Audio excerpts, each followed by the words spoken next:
글로벌 각자 도생 얘기를 좀 하겠는데요. 뭐 각자 알아서 살 길을 도모한다, 뭐 그런 얘기 아니겠습니까? 관련해서 이제 여러 가지 드릴 말씀이 많은데, 작년 시장을 잠깐 보면 우리 국내 시장과 중국 정도를 제외하고 나머지 대부분 시장이 급등을 했지 않습니까? 근데 올해는 제각기 찢어지고 있어요. 작년 그다음 빅테크주의 선전으로 전 세계 자금을 빨아 당기던 미증시는 나스닥 기준으로 보면 올해 7% 하락했습니다. 굉장히 부진하고, 뭐 엔비디아라든지 뭐 빅테크주, 그다음 필라델피아 반도체 지수의 어떤 부진에서 보면 한 번 더 확인할 수 있는 거죠. 자, 일본 증시는 뭐 재작년에 굉장히 좋았고, 작년 여름까지 좋았다가 옆으로 기다가 올해는 안 좋아요. 금융 정책의 변화 때문에 아무래도 그런 모습을 기록하는데 올해 마이너스 5% 기록하고 있습니다. 대만 증시도 참 좋았는데 올해 마이너스를 기록하고 있죠. 반면에 유럽 증시는 그야말로 승승장구입니다. 작년에 상승률이 좋았던 나라 중에서 유럽이 여전히 잘 나오고 있는 거죠. 독일 보시면은 뭐 매번 경기 침체다 뭐다 그럼 죽는 소리 하는데 올해도 무려 16% 올랐습니다. 경기 부양을 위한 뭐 인프라 쪽이나 최근에 많이 얘기 나오는 게 또 국방 관련된 특별 예산을 추진한다, 그런 얘기, 이 기대감 때문에 지금 강하게 올라가고 있는 겁니다. 자, 그리고 작년에 못난 증시 중에 하나였죠. 중국 우리 증시 이렇게 보시는데, 중국 상해 지수는 올해 플러스 2%밖에 안 올라갔습니다만은 사실 작년 가을부터 굉장히 강세가 시작됐거든요. 그 상승세가 이어지고 있고, 특히나 우리 그 테크주가 지수에 잘 반영되고 있는 항생 지수가 올해 무려 23% 급등했습니다. 치수가 20%라는 것은 그 안에 있는 종목들 중에 똘똘한 종목이 뭐 더블 막 그렇게 나왔다는 얘기예요. 그죠? 그래서 최근 중국 테크 기업의 위상을 잘 보여주고 있는데, 뭐 오늘도 또 엄청난 또 얘기가 있었지 않습니까? 최근 딥시크부터 시작해서 알리바바, 바이두의 새로운 AI 모델 공개 화두였고요. 그다음 비아드라든지 CATL 같은 기업도 전기차와 배터리 쪽에 얼마나 지금 많은 화두를 꺼내고 있습니까? 특히 비아드 같은 경우가 오늘 또 놀라운 소식이 있었죠.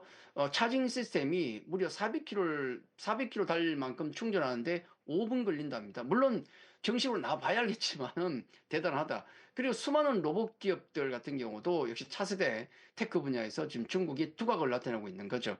자, 우리 증시를 잠깐 돌아와 보면 작년에 워낙 부진했고 했기 때문에, 그리고 또 밸류도 낮지 않습니까? 그러다 보니까 원래 연기금이 작년 10월 11월부터 들어오다 보니까 올해는 작년과는 다른 행보를 보여주고 있죠. 그래서 이런 흐름들 같은 경우는 또 이번 주에 또 중요한 고비를 맞고 있지 않습니까? 큰 이벤트를 이번 주에 맞이하고 있다. 자, 그렇게 볼 수 있습니다. 자, 글로벌 전체 증시는 각국의 상황에 따라서 각자 도생의 모습이죠. 가는 놈은 가고 죽는 놈은 죽고 그렇습니다. 근데 제가 사실 오늘 말씀드리고 싶은 내용은 이거죠. 세부적으로 들어가면 섹터와 종목들도 글로벌 전체를 놓고 봤을 때 마찬가지다. 이게 가장 중요할 것 같습니다.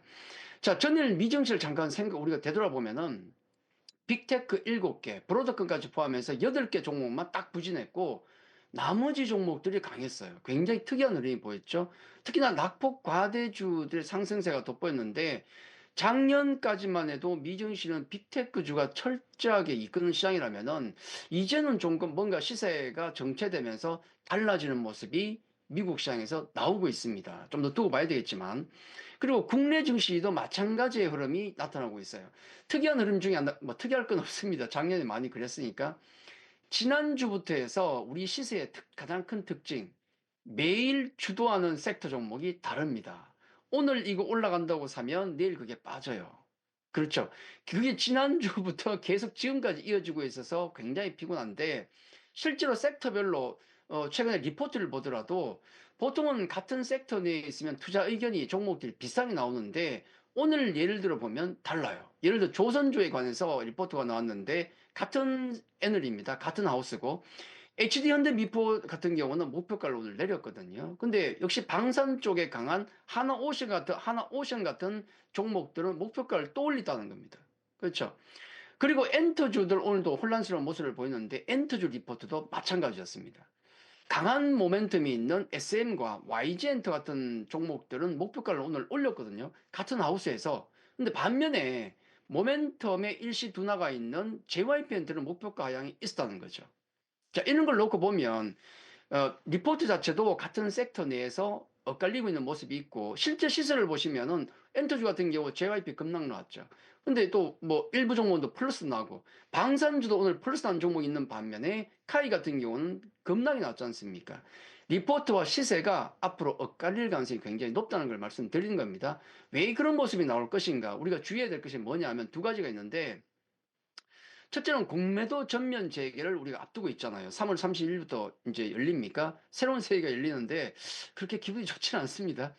자, 그러다 보니까 업계에서는 지금 롱숏 펀드 준비에 여념이 없어요. 롱숏 펀드.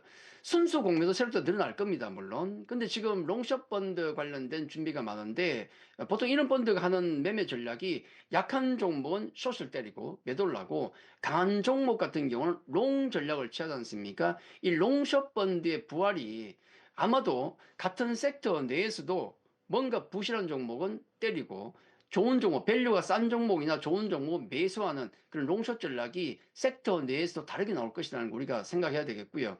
자, 거기다가 이제 3월이 지나면, 딱 지나면 어떤 시즌입니까? 예, 실적 시즌입니다. 1, 4분기 실적 시즌 들어가죠.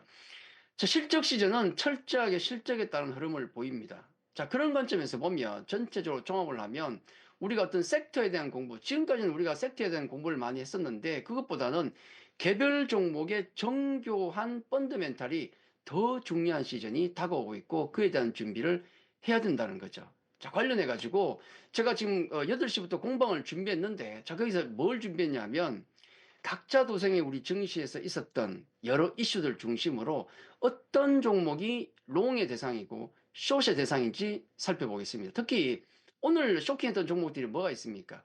우리 방산 쪽에 항공, 우주, 카이, 엔터의 JYP 엔터, 시간에서 급락이나 로봇주 중에 로보티즈가 있죠. 자, 이들 종목 중에서 과연 어떤 종목이 롱이고 숏인지 이 세 개 섹터 종목을 대표해서 방산, 엔터, 로봇 세 개 섹터를 공방 시간에 철저하게 한번 털어보겠습니다. 잠시 후 8시에 다시 뵙도록 하겠습니다. 감사합니다.